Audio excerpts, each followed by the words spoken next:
Merci. Monsieur le Président, chers collègues, vous soumettez à notre vote un plan régional de santé aux intentions louables, avec des propositions dont certaines vont dans le bon sens, et soyez rassurés, nous voterons pour. Toutefois, sur certains aspects, ce rapport semble être plus une action de communication qu'autre chose.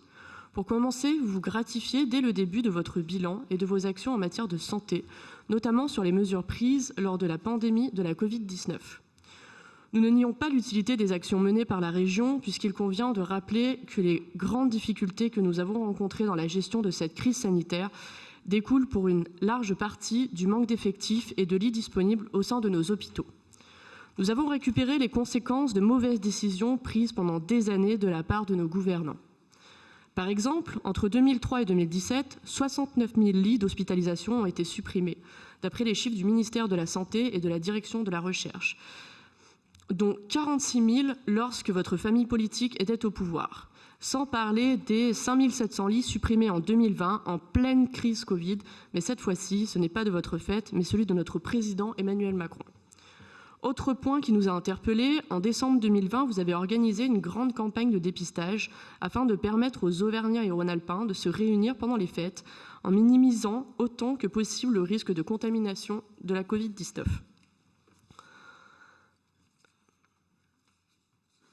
C'était une énorme mobilisation et il est étonnant que cette initiative n'ait pas été renouvelée en décembre 2021 alors que cette fois-ci, le pass sanitaire était de mise et empêchait donc un grand nombre de personnes d'accéder à des loisirs simples comme les marchés de Noël et autres festivités. Autre remarque, cette fois sur votre volonté affichée de lutter contre les déserts médicaux. Ici, nous trouvons une fois encore beaucoup de mesures sur lesquelles nous pouvons nous accorder sans trop d'inquiétude, exception faite peut-être de la téléconsultation dont vous entendez accompagner le développement pour pallier au manque de personnel de santé sur les territoires les plus affectés par ce problème.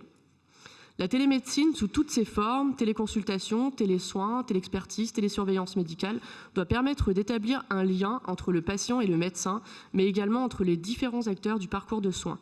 La télémédecine contribue à résoudre les problèmes posés par les déserts médicaux et limite les déplacements longs et coûteux.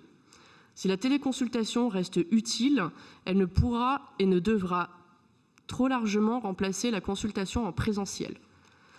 Mais ici, il convient de souligner une fois encore la responsabilité de ceux qui se sont succédés à la tête de notre pays pour nous conduire à pareille situation, parmi lesquels l'on trouve encore une fois votre famille politique. Rappelons que c'est la concentration des activités économiques dans les grands centres urbains et la désindustrialisation qui nous y ont conduits. Moins d'emplois hors des grands centres, moins de population, moins de services publics et, en bout de chaîne, moins de gens qui souhaitent s'y installer, y compris les jeunes soignants venant de terminer leur formation et que vous désirez aujourd'hui inciter à revoir leur position.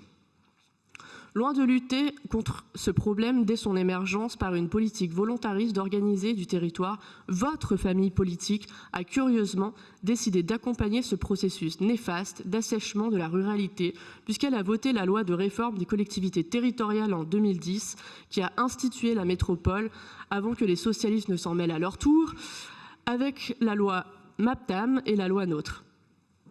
Ainsi, Monsieur le Président, nous nous retrouvons aujourd'hui à devoir traiter dans l'urgence les symptômes au lieu de traiter le mal à la racine en finançant avec de l'argent public l'inconséquence des élus de droite comme de gauche dont les répercussions frappent au quotidien les habitants des petites et moyennes communes de la ruralité. Toutefois, nous saluons votre action visant à sensibiliser les habitants de la région au cancer du sein des jeunes femmes, qui concerne environ 10% des cas de cancer du sein en France. Puisque, comme vous le signalez très bien, les jeunes femmes ayant tendance à s'inquiéter lors de la venue de symptômes et ne bénéficiant pas du dépistage systématiquement proposé en France, la tardivité du diagnostic qui en découle peut avoir de lourdes conséquences, pourtant facilement évitables. Nous saluons également la campagne de prévention de sensibilisation à la vaccination contre le papillomavirus que vous proposez ici en direction tant des jeunes femmes et des jeunes hommes que de leurs parents. C'est autant de cancers touchant tant les hommes que les femmes qui seront évités. Toutefois, il est regrettable que vous ne trouviez pas d'intérêt à agir également contre l'endométriose, grande absente de ce plan régional de santé, alors que beaucoup d'élus d'autres familles politiques que la vôtre s'emparent de ce sujet. Cette maladie n'est pas incurable, mais évolutive, et elle gâche tout de même la vie d'1 à 2 femmes sur 10 aujourd'hui. Enfin, je conclurai en vous félicitant, Monsieur Wauquiez. La lecture de ce rapport nous permet d'apprendre que la crise sanitaire vous a permis de redécouvrir les bienfaits de la souveraineté, hier jugée poussiéreuse et dépassée lorsque les élus du Rassemblement national étaient les seuls à les défendre.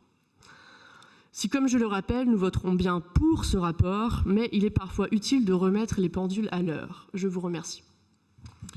Merci, merci Madame Dauchy, et notamment